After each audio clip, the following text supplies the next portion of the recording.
Hello there. Welcome to session 5 of Causes of Suffering and Ways to Remove Them. In the last session, we took stock of our wealth situation and self knowledge situation.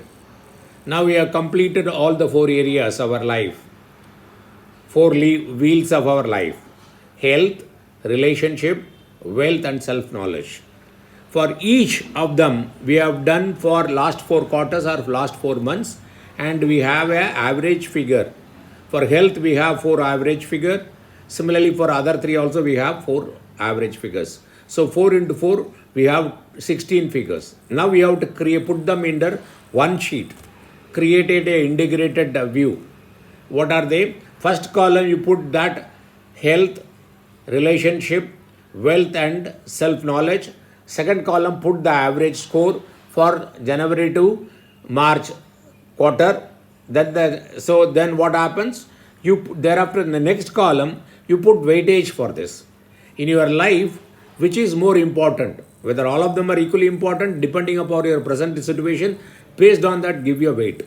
So multiply the score with the weightage. The total of the weight should come to 100%. So multiply by them, then you will get a total weighted average score for every quarter or for every month, depending upon how you have done it. Then do it for the remaining 3 quarters or 3 months. Now you will have 4 weighted average figure. Okay, for that January to March quarter, April to May, June quarter, July to September quarter, October to December quarter, you will have 4 figures, or for the last 4 months. See that how does it look like. Whether it is an upward moving graph and coming closer to 3, or it's a downward moving graph moving towards 0, or it is a steady graph but remains less than 2, or is a steady graph remaining more than 2. This will show you where your life situation is today, where your life is today. So we are discussing about the causes of suffering and how to overcome them, for which the stock taking is very important.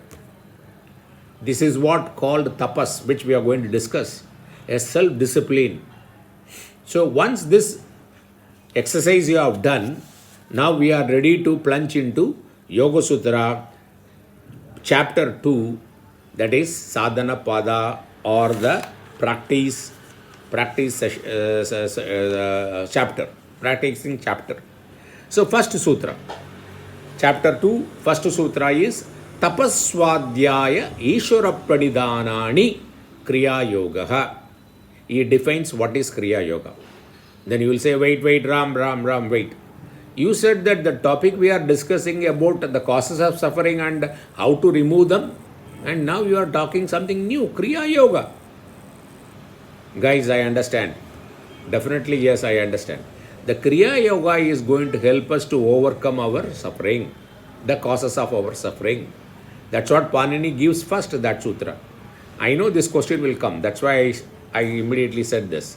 So he is given 4 terms: tapas, swadhyaya, ishvara pranidhanam, kriya yoga. Let us understand them. He says tapas, swadhyaya, ishvara pranidhanam, they are known as kriya yoga. What is kriya yoga? Yoga, kriya means action or doing. It has come from the root kru. Kru means to do. So anything you do, the active part of yoga is called Kriya Yoga. So the active part means what? That is tapaha, swadhyayaha, ishvara pranidhanam. Doing tapas, doing swadhyaya, doing ishvara pranidhanam is called Kriya Yoga. So what is tapas? Is a self-discipline. I will explain it in detail. What is swadhyaya? Understanding our true nature. Definitely with the help of a scripture and a living guru. Third one is Ishvara Pranidhanam, means dedication to God. So self-discipline, knowing our true nature, and dedication to God, they are called Kriya Yoga. By doing this regularly and sincerely, he says that will help you to overcome the causes of suffering. So far so good. Very simple. How to do it also we are going to see, and we are going to see everything tapas, swadhyaya, ishvara pranidhanam in detail. We are not at all in a hurry. We are not here to complete any portion or appear for the examination and get some certificate. We are here to understand what Patanjali is saying and put that understanding into use, and so that we are going to be more happy and joyful and spread this joy with our friends and relatives. So kindly share this videos. Okay, please subscribe to this video so that all future notification will get automatically, and encourage your friends and relatives to subscribe to this channel, Ram Ignites. So what is Kriya Yoga? One definition we said that the active part of yoga. The second definition of Kriya Yoga is yoga in action, meaning the way of doing an action. The way of doing tapas is Kriya Yoga. The way of doing Swadhyaya is Kriya Yoga. The way of doing Ishvara Pranidhanam is Kriya Yoga. In other words, the way of doing self-discipline is Kriya Yoga. The way of knowing our true nature is Kriya Yoga. The way of doing dedication to God or Guru is called Kriya Yoga. So the Kriya Yoga is meant for Madhyama Adhikari, like me, like any common man, right? Because Patanjali covers the Uttama Adhikari, the perfect guy, the ideal guy in the first chapter, where he suggests that Abhyasa Vairagyabhyam Tannirodha. In chapter 1, Sutra 12, he says that by practice and dispassion, one can achieve the best results. One can attain freedom. One can know one's true nature. But here he talks about Kriya Yoga. But this practice and dispassion requires a sattvic state of mind. And everybody, definitely like person like me and a common man, may not have sattvic state of mind.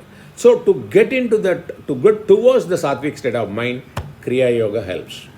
So it helps. That's why it is coming in the practicing session, chapter 2. So that people like me and some of you will be needing this, the Kriya Yoga. Okay. So this is called Kriya Yoga. Okay. And practice and dispassion will definitely help you to know your true nature, and you will attain freedom. There is no doubt about it. And because we are presently in the Rajasic state of mind and Tamasic state of mind, so take us towards Sattvic state of mind, Kriya Yoga is required. So the Kriya Yoga comprises of what? Tapaha, Swadhyayaha, Ishvara Pranidhanam. Tapaha means self-discipline. Now let us get into tapas, self-discipline. Tapas, as I said, that it is self-discipline. Discipline by yourself. It means being simple and contented. It means knowing our habits and examining our habits, like we have done in this health, relationship, wealth and self-knowledge area, and removing the negative and dysfunctional habits and inculcating positive and functional habits. That is tapas. Precisely that is tapas. That is the way we will identify the causes of suffering. The impurities or the dysfunctional habits are the causes of suffering, and functional and positive imprints or the habits are going to be our solutions, how to overcome them. Is that clear? So tapas is very, very important. And tapas is not done once in a while. It's not like that we in the our history, the Purana, we studied that somebody went to jungle, they did tapas for some plus years, then come back. No, we are talking about in a day-to-day living, in every action, every thoughts, every speech, every activity, physical activity, we need to be disciplined. And we all know what is discipline about. Which will make you happy before doing the action, while doing the action, after doing the action. This is a simple way of defining discipline. Then tapas means controlling the samskaras. Samskaras means the mental imprints. Anything we do time and again or do it very seriously, very intentionally, they create imprints and they determine our future outcome. That is samskar. So we need to control that, means we need to be very clear about where we spend our energy and time, how you use our 5 jnanendriyas, how you use your eyes, ears, nose, tongue and skin. That is tapas. Any activities which removes impurities are called tapas. So see, what are the impurities? The impurities of restlessness and dullness and oscillation. Patanjali says that there are five states of mind. I'll tell you the five states of mind. Shipta, Mooda, Vikshipta, Ekagrata and Nirodha state. What is Shipta? Highly agitated, restless state of mind. When you are or anybody is in this state of mind, they don't know what they are doing. They are highly agitated. They use foul languages, which normally otherwise they don't do. They shout at people. They beat people up. They throw things at people. They will do everything because the mind is not under their control. The buddhi has been taken over by the emotions. That is the agitated state of mind, the first state of mind. The second one is a mooda state of dull state of mind. The first state of mind is predominantly rajasic, activity oriented, agitations. The second state of mind called the mooda state of mind is tamasic, dull. Anything, everything, they'll say, बाद में देखा जाएगा. We'll do it later. We'll do it later. No, we have a lot of time. We'll do it tomorrow, next week. Anything you tell them, we'll do it later. Why in a hurry? Okay. We'll do it coolly. And Vikshipta state of mind, the third state of mind is an oscillating mind. Whether to do it at all, do it or do it not to do it, or do it now or later, all this oscillation happens there. These three are impurities. So we need to move from this state to the next two states, ekagrata, one-pointedness. Wherever, whatever you do, you focus there. You are able to focus there. And nirodha, and abide in that state. Absorbed, totally absorbed in the states. So what we are going to do in this posting is how to get into this ekagrata and nirodha states and how to go out of this shipta, mooda and vikshipta state. That's what precisely. How we are going to do it? We are going to do it using this tapas. Okay? The various ways of doing tapas. I'll tell you two ways. Very easy way. One is doing asanas. When you do asanas every day in a particular time, every asana is a discipline by itself. It is not only for a physical flexibility, it has got a corresponding impact on the mind. Do asanas every day. Whatever simple asanas which you can practice, definitely under the guidance of an expert. Okay? And second one is doing pranayama. The mind and the body, they are connected through our breathing. Just concentrating on a breathing itself regulates the breath. You don't have to do any pranayama by itself. You're concentrating on the breathing. Just pay attention to the breathing, regulates your breathing. Between asana and pranayama, definitely for sure, pranayama is better, the higher order. So practicing pranayama helps to attain. It's a tapas by itself. Doing asana is also a tapas. So doing pranayama is very, very important. Okay. So we will get into the next Kriya Yoga. The aspect is Swadhyaya in the next session. Thank you very much for the opportunity.